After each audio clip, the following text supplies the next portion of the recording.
passando, João tinha visto e disse: meu Deus, aquilo que ele vem falando aconteceu.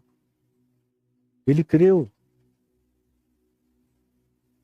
Mas que dificuldade! Quantas camadas e camadas, layers e layers de teologia, de crença, de religião, de discurso político, ideológico escatologizado. Quanto messianismo politizado eles carregavam na cabeça. Que, mesmo crendo, não foi o bastante para fazê-lo sair correndo e dizendo aconteceu algo. Não, voltou para casa. Tinha visto que algo acontecera.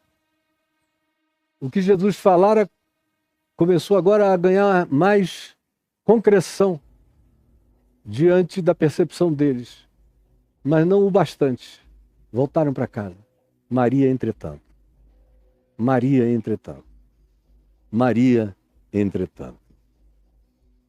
As Marias sempre são as responsáveis pelos entretantos.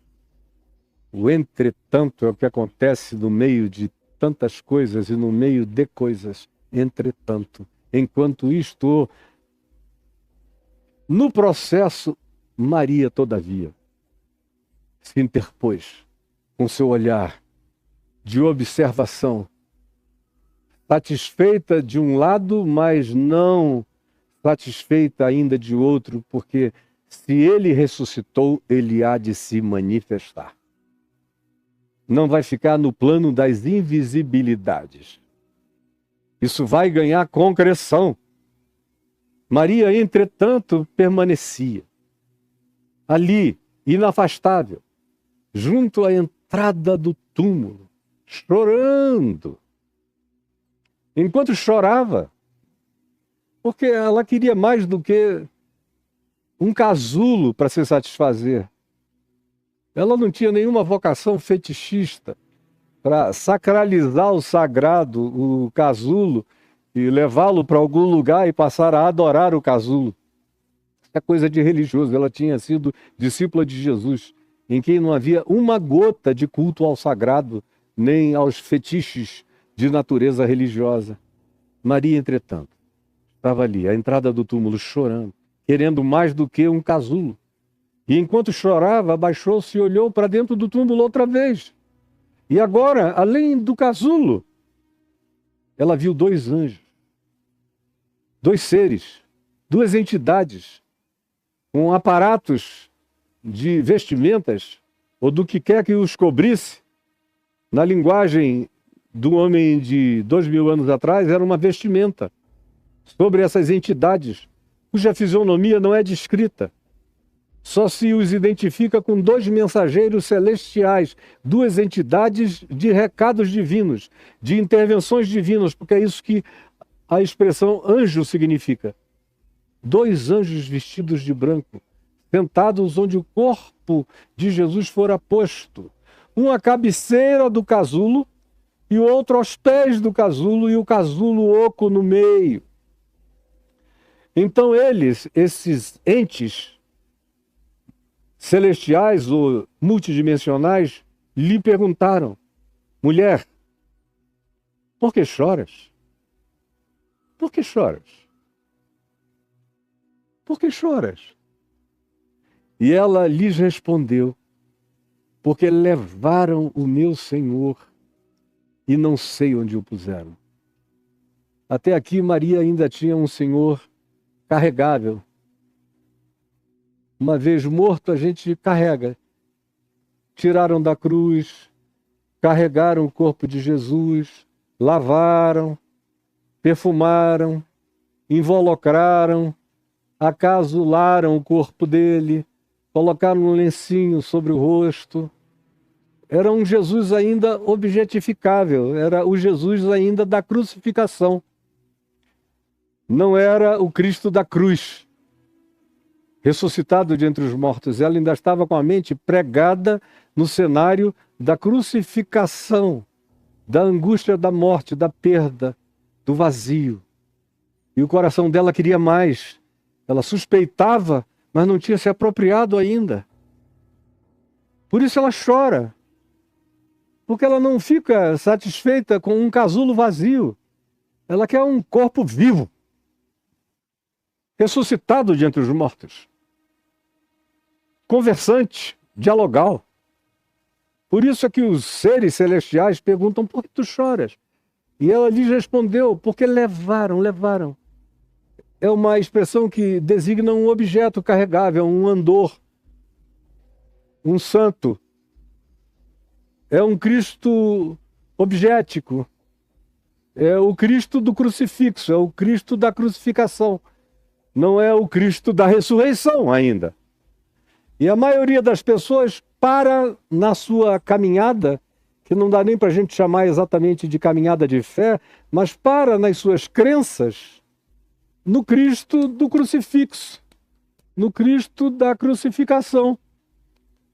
Não dão o passo para o Cristo da ressurreição, o Cristo da cruz, o Cristo do casulo vazio, da tumba vazia, e mais do que disso, um Cristo que não é levável, carregável por ninguém.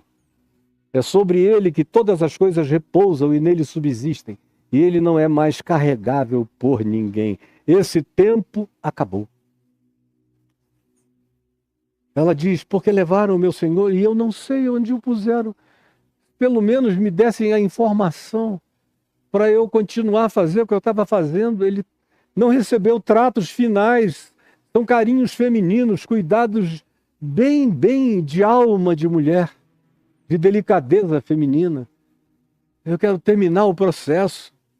Eu não posso deixá-lo incompleto em toda essa processualística de sepultamento. É por isso que eu estou chorando.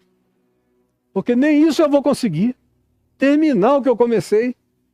Então esses seres celestiais falaram com ela.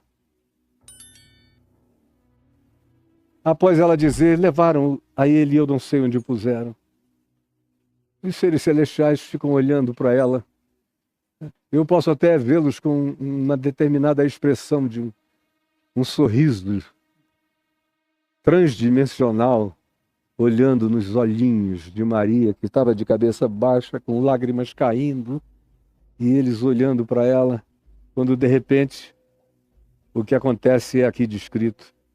Tendo dito isto, que ela não sabia onde ele estava e ela queria terminar o trabalho que começara, ela voltou-se para trás, ela sentiu uma presença. Ela sentiu uma presença. Aqui atrás, não sei se vai dar para ver em qualquer dessas câmeras aqui. Deixa eu sair da frente, ó. Eu saí. Tem aqui em arame um corpo de uma pessoa com os braços abertos e um coração vermelho ali no meio, todo em arame, todo vazado. Foi um amigo que veio aqui e me deu de presente. Eu achei uma obra tão complicada de fazer, tão delicada, tão bonita, eventualmente tão cara. E ele veio aqui com tanto amor e me deu. Se você olha nos detalhes, tem coroa de espinhos, tem um lencinho ali do lado, tem um monte de coisas. Mas eu só botei aqui porque é vazado, porque praticamente se você não mostrar, ninguém vê. Tem até gente que vem aqui, presencialmente, anda para lá, anda para cá e não vê nada, porque é vazado. Em geral, só as mulheres enxergam, os homens passam batido. E o fato é que ela olha para trás porque ela sente uma presença. Tem um corpo, há uma densidade se aproximando, ela sente uma vibração, uma energia diferente. Não é o vazio do jardim, é uma presença. E ela se volta e olha para trás, voltou-se para trás e viu Jesus em pé. Não como essa obra de arte vazada aqui, que é só uma obra de arte, mas denso, como eu. Olha para mim e olha para a obra de arte, vê se dá para comparar. Ela olhando viu Jesus em pé. Olha a diferença. Ela tinha dito aos anjos Eu estou chorando porque levaram o meu Senhor. Ela tinha ido buscar um Cristo carregável, o Cristo da crucificação, o Cristo do crucifixo. E encontrou o Cristo que carrega o mundo, que carrega o universo, em quem tudo subsiste. Em pé. Não levável, não deitável, não carregável, não entregue, que é uma outra palavra repetida inúmeras vezes no processo da crucificação de Jesus, especialmente no Evangelho de Marcos, se fala dezenas de vezes e foi entregue, entregue, entregue, entregue, entregue, entregue. É o Cristo levável. Ela agora aqui encontra o Cristo que leva, que carrega e leva tudo e todos em pé. Em pé. Viu Jesus em pé. Porque Jesus nunca mais será visto deitado. Ele está em pé de eternidade a eternidade, em pé. Como Estevão, sendo apedrejado, que olhou para os céus e disse: eis que eu vejo o Filho do Homem em pé, à destra do Todo-Poderoso, em pé. Viu Jesus em pé. Você está olhando em volta essa bagunça, essa loucura sendo feita em nome de Jesus. Porque o Jesus da religião é um Jesus morto. É um Jesus manipulável, é um Jesus deitado, é um Jesus carregável. Não apenas no crucifixo, mas é carregável e é colocado onde a gente quer que ele esteja. Os crentes dizem que Jesus vota em A, Jesus vota em A. Se a maioria dos crentes disserem que Jesus vota em B, Jesus vota em B. Se as igrejas todas disserem que a escolha política de Jesus é X, Jesus risca X. Porque trata-se de um Cristo morto. É um Cristo de decoração, é um Cristo de crucifixo, de crucificação, é um Cristo de manipulação, é um Cristo para apresentação, é um Cristo de logomarca, de logotipo, é um Cristo que sofre rebranding. De vez em quando ele é refeito para ser apresentado com uma nova cara, uma nova imagem. Ele sofre plásticas de vez em quando, porque ele é nada, ele é carregável, ele é levável para lá e para cá, ele está à mercê da decisão dos que se chamam de os ungidos do Senhor. É isso que se tem por aí. Agora, esse pessoal vai levar um susto porque Jesus está em pé. Ele não está deitado, ele está em pé. Diante de toda essa corja louca e cínica, ele está em pé. Maria olhou e viu que ninguém o tinha levado. Havia alguém atrás dela que ela não reconhecera quem era ainda, mas estava em pé. E não deitado ou jogado, em pé. Senhor das suas próprias decisões, em pé. Mas não reconheceu que era Jesus, porque chorava, porque tinha uma cortina de lágrimas. Ah, essa cortina de lágrimas, quando as pessoas andam sem esperança, quando perdem a esperança da ressurreição, como eu tenho visto milhões que perderam a esperança da ressurreição. É impressionante. Se você quiser, entre aí no meu Instagram, o TikTok ou aqui no YouTube e veja comentários. Aqui menos no YouTube. Porque quem vem aqui vem querendo coisa muito séria. Vem querendo coisa longa com começo, meio, fim e conclusão. Então é bem menos. Mas nas plataformas de posts curtos, onde você não pode nem falar muito porque o pessoal não tem tempo para nada, não ouve nada, o grande adensamento humano ali é de gente que não crê mais em quase coisa alguma. A média de assistência deles é de 25, 30 segundos. São milhares, milhões até de visualizações. Semana retrasada eu tive um post com mais, chegando a 8 milhões de visualizações. Significa que 8 milhões de pessoas viram? Não, 8 milhões de pessoas com certeza passaram os olhos. Mas foram alguns milhares, vários milhares, que viram tudo, que voltaram, e aqui eu, como dono da página, fico sabendo, vendo as estatísticas, quem viu tudo, quem não viu tudo, quem voltou, quem pulou, dá para saber de tudo. A idade dos que fizeram isso. E aí você vê como a maioria não crê mais em nada. Se você fala de ressurreição, você vai encontrar uma quantidade enorme, especialmente de pessoas entre 18 e 30 anos de idade, dizendo: isso tudo é mito, isso é mito, isso é mito, isso é mito, isso é mito, isso é mito. E são os mesmos que, dizendo aquele é o mito, votaram no mito. Então o mito devia ser muito real para essas pessoas, não é? Mas não é. O mito político delas é real, mas quando se trata de mito aplicado a qualquer coisa espiritual, significa que nunca existiu, nem houve, nem haverá, que é ilusão e é miragem. Mas a mesma palavra eles aplicam num outro contexto, dando ideia de concreção e de materialidade indizível. É uma contradição extraordinária, mas é bom a gente nem entrar por aí, porque a loucura é muito grande e a gente não chegaria ao fim. Pois bem, em pé, mas não reconheceu que era Jesus. Então, agora é Jesus quem fala. Perguntou-lhe Jesus a Maria Madalena: mulher, por que choras?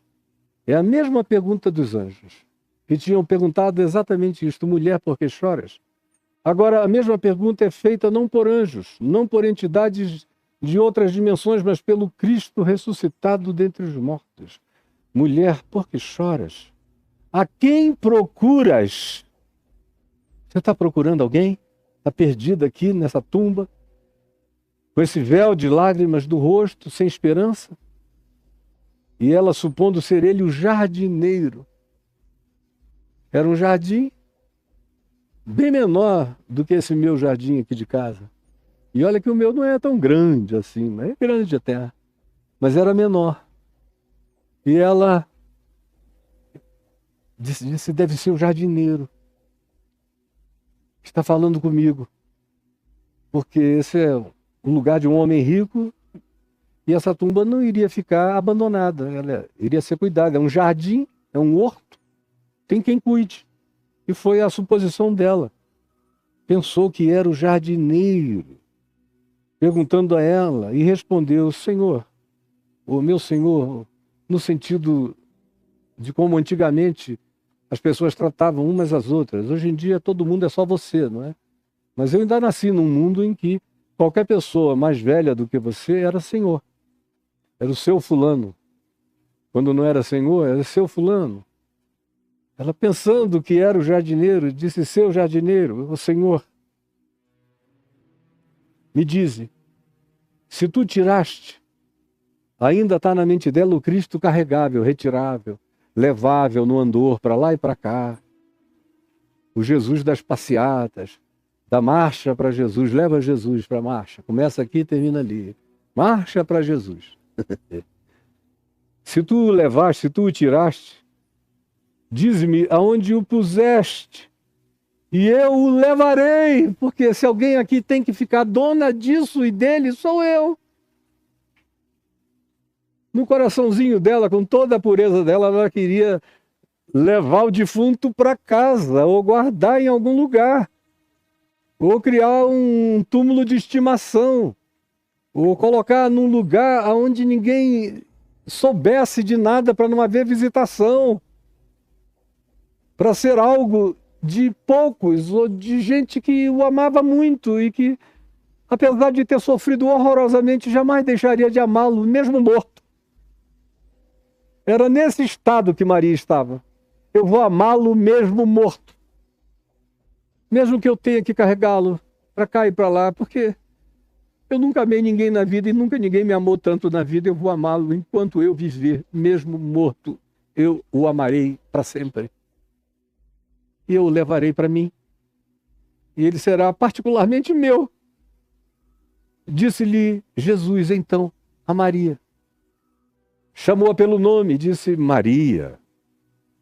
Ah, ela ouvira aquele nome tantas vezes, com aquele tom, aquela voz, com aquela gravidade, com aquela melodia, com aquela doçura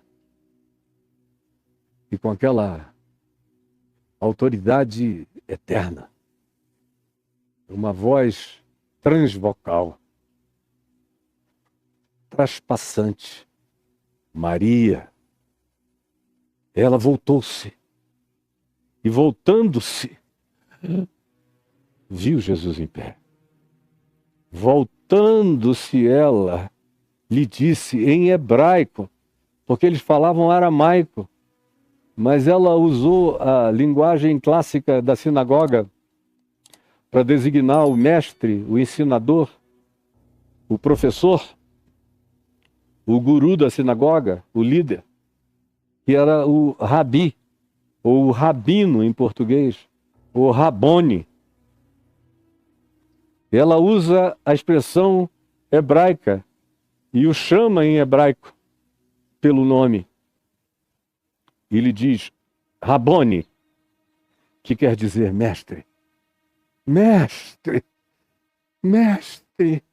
Era ele, em pé, vitorioso sobre a morte, vitorioso sobre o inferno, que voltara do Tártaros, das agonias mais profundas, das perdições universais, dos lugares indefinidos, incompreensíveis para a mente finita.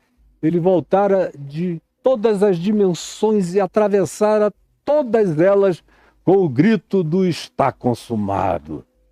O Cordeiro de Deus, que foi imolado antes da fundação do mundo, vindica sobre todos os universos a sua autoridade absoluta. Ele está em pé.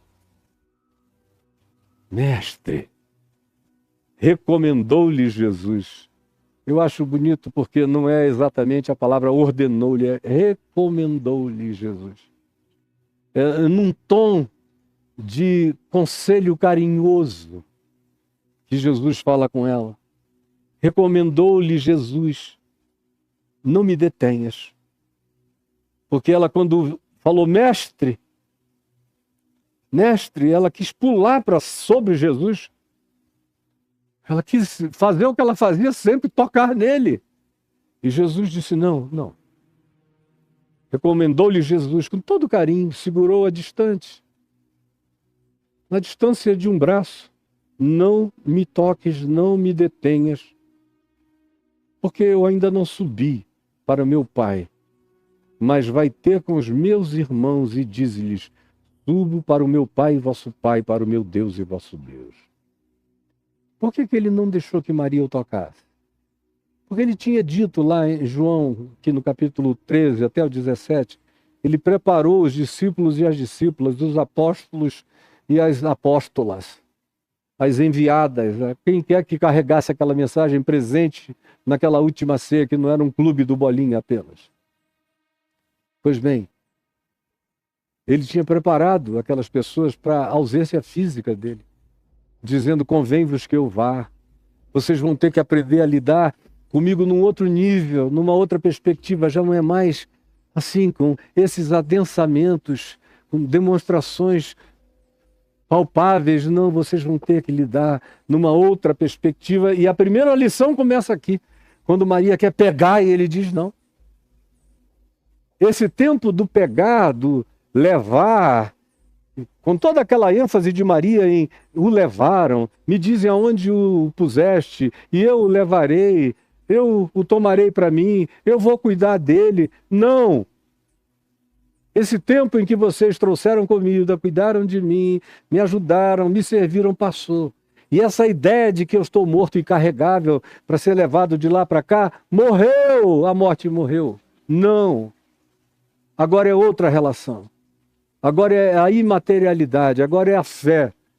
Agora não sou eu fora, agora sou eu morando e habitando o coração e a interioridade. Portanto, vai e dize aos demais, e não tentes me deter, me segurar, nem tocar em mim. Eu ainda não subi para o meu Pai, mas eu vou subir para o meu Pai, e vocês vão ter que aprender uma nova relação comigo, mas vai ter com os meus irmãos e as minhas irmãs. E dize-lhes, subo para o meu Pai e vosso Pai, para o meu Deus e vosso Deus. Chegou a hora de eu subir. Então saiu Maria Madalena, anunciando. Essa é uma palavra apostólica. Saiu anunciando, apóstolos anunciam. Apóstolos levam a mensagem. O apóstolo é um recadeiro, é um anjo que leva a palavra que lhe foi entregue. Como anjos levam recados, levam mensagens, levam informações superiores, mais evoluídas e úteis. Assim também os apóstolos levam boas novas, anunciam boas novas.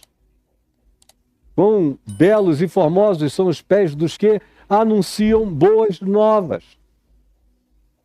Paulo, quando cita isso, evocando o profeta Isaías, está falando do seu ministério apostólico, de anúncio das boas novas. Está lá em Romanos, no capítulo 10. E Maria sai daqui como uma genuína apóstola. Na realidade, é a primeira apóstola da ressurreição, é Maria. Aí os crentes ortodoxos, fanáticos, que habitam a machosfera e que são bispos da macholência, ficam com um ódio danado, parece até que o pinto deles encolhe. Ai, estou perdendo potência. Que gente mais ridícula. A primeira apóstola, nesse sentido literal da palavra, foi Maria Madalena.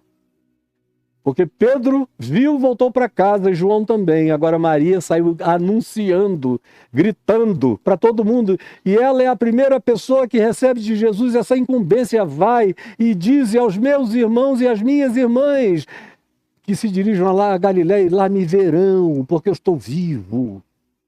E ela creu, sem tocar, sem pegar, mas ela creu. E saiu gritando, anunciando, incontrolavelmente, aos discípulos. Eu vi o Senhor, eu vi o Senhor, eu vi o Senhor. É o que ela diz, eu vi o Senhor. Gente, eu vi o Senhor, eu vi o Senhor, eu vi o Senhor. E contava que ele lhe dissera essas coisas e que ordenara que eles fossem para Galiléia, porque lá o veriam. Mas muito antes deles irem a Galiléia, ainda há algumas histórias aqui de Jerusalém que eu vou conversar com vocês no dia de amanhã, tanto aqui no Evangelho de João, quanto também em Lucas, acerca daqueles dois que estavam indo no mesmo dia, neste mesmo dia, a gente está de madrugada, quando chegar o pôr do sol, dois irão de Jerusalém para uma cidade chamada Emaús, na direção de Tel Aviv, e encontraram com Jesus no caminho. Mas amanhã eu vou continuar e vou conversar com você sobre isso. Senhor Jesus, nesse tempo de descrença, onde cada um chega no instrumento de divulgação que possui, e todos hoje em dia possuem, e gritam a loucura que querem, fazem veementes asseverações sobre o que não entendem, não provaram, não experimentaram, não conhecem. Mas tem uma ousadia de uma estupidez extraordinária na descrença que proclamam, uma soberba que possuem. Eu quero pedir que tu visites o coração dos quebrantados, humildes e contritos, e que sabem que tu ressuscitaste de entre os mortos, porque já provaram o poder da tua ressurreição. No fim, o que importa é provar o poder da tua ressurreição. É conhecer e ter comunhão com os teus sofrimentos e conhecermos em nós, existencialmente, o poder da tua ressurreição. Em nome de Jesus é o que eu peço que tu faças no coração de todos. Amém, amém e amém.